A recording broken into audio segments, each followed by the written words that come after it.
Allahu Ekber, Allahu Ekber.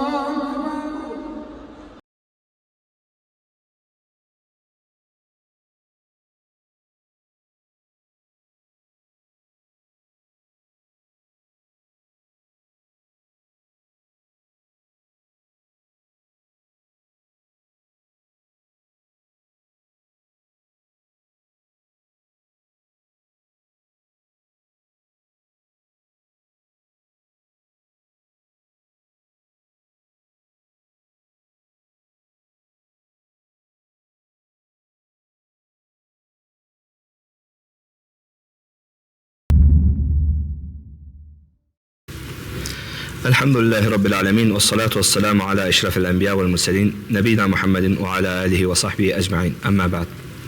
Ugar kardeş, esselamu aleyküm ve rahmetullah. Aleykümselam ve rahmetullahi ve berekatuhu. İsterdim ki sen de izleyicilere Davet Et kanalının ve bütün izleyicilerine bir tövsiye veresen. Allah subhanahu Kur'an-ı Kerim'de buyurur ki İnnellezine yuhaddûne Allah ve Resulehu ulaike fil ezellin.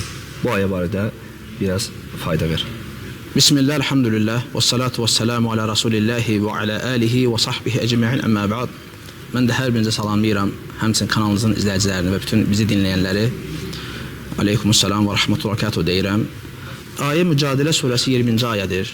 Çox gözəl bir ayədir, möhtəşəm bir ayədir. Həmçinin Allaha və Rasuluna asi olan insanları qorxudan bir ayədir. Allah Teala buyurur ki öz kitabında: İnnellezine yuhaddun Allaha ve Rasulehu ulaike fil ezellin. Allaha və Rasuluna qarşı həddə aşanlar, bu kimsələr zəlil olanlar arasında olacaqlar. Çox qorxulu bir ayədir. Həqiqətən Allaha və Rasuluna qarşı çıxmaq insanı zəlil rüsvay edər. Bu ayənin izahında alimlər buyururlar ki, yəni küfrlə, üsyanla, günahlarla Allaha və Rasuluna qarşı çıxmaq. Çünki Allah və Rasulunun əmirlərinə qarşı çıxmaq olmaz. Allah Teala qullarını yalnız ona ibadət etsinlər deyə yaradıb. Həmçinin Allah-u Teala rəsullar göndərib, onlara itaat edək deyə, kitablar göndərib, o kitabları biz tabi olaq, o kitabları həyatımıza qanun edək deyə. Və ona görə hər bir müsəlman bu ayəni eşitdikdə gərək Allaha və Rasuluna qarşı üsyan eləməsin. Nə küfrlə, nə bidətlərlə, nə günahlarla olmaz. Çünki bu şeyin sonu zəlillikdir. Onlar zəlil kimsələr arasında olarlar, Allah korusun. Və hər bir müsəlman bu ayələrdən ibrət almalıdır. Allah-u Teala kitabları niyə nazil edib? Mücərrəd oxuyaq deyə? Əsla.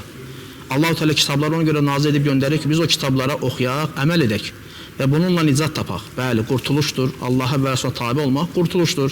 Lakin Allah və Rasuluna qarşı çıxmaq isə bu zəlillikdir. Allah qorusun, bu rüsvay olmaqdır, bu həlaki getməkdir. Baxın, sonraki ayəyə diqqət edin. Həmən ayənin davamında Allah Teala buyurur ki: "Kataballahu l-əğlibənə ana və rusuli. İnnallaha qaviyyun aziz." Allah Teala kitabında Levh-i Məhfuzda belə yazmışdır: "Mən və rəsullar mütləq qalib gələcək, üstün olacaq." Allah Teala şübhəsiz ki, Allah-u Teala qavidir, güc qüvvət sahibidir, əzizdir, izzətlidir, qüdrətlidir.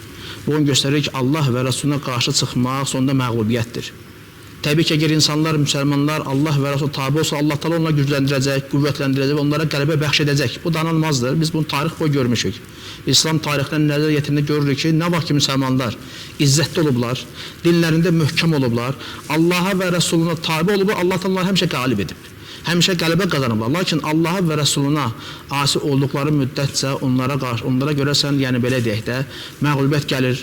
Onlar imtahan olunurlar dünyaları ilə, dinləri ilə.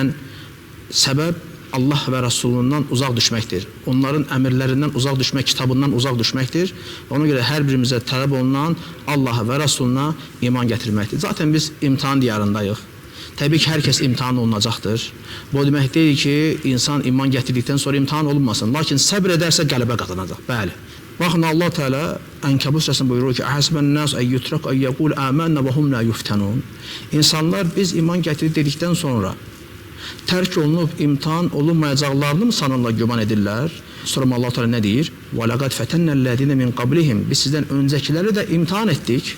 "Fələ ya'lemennallahu-llezîne sadaqu və ya'lemennel-kâzibîn."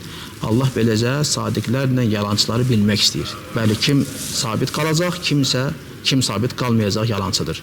Ona görə bizdən tələb olunan Allaha və Rasuluna itaat etmək, bu yolda çətinlik gələrsə səbr etmək və Allah təvəkkül edərək öz yolumuza davam edirik. Allah Taala bütün müsəlmanlara yardım eləsin, kömək etsin. Allah Taala müsəlmanlara daim izzətli eləsin. Subhanakallahumma bihamdik əşhadu an la ilahe illa ent estağfiruka və atubu ileyk. Bir şey də qeyd edeyim Vüqar müəllim.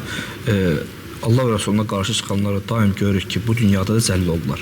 Baxmayaraq ki, dünya bəzilərinin başından aşır, amma görürsən qəlb sıxıntısı, zəlillik, ölümü də zəlil kimi olur.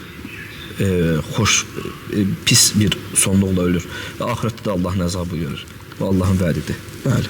Allah Taala bizə izzət eləsin. Allah Taala müsəlmanlara yardım eləsin. Allah razı olsun. Allah Subhanahu taala sizə bərəkət versin. Subhanakallahumma bihamdik və əşhadu an la ilahe illa ent və estəğfiruka və etûbü ileyk.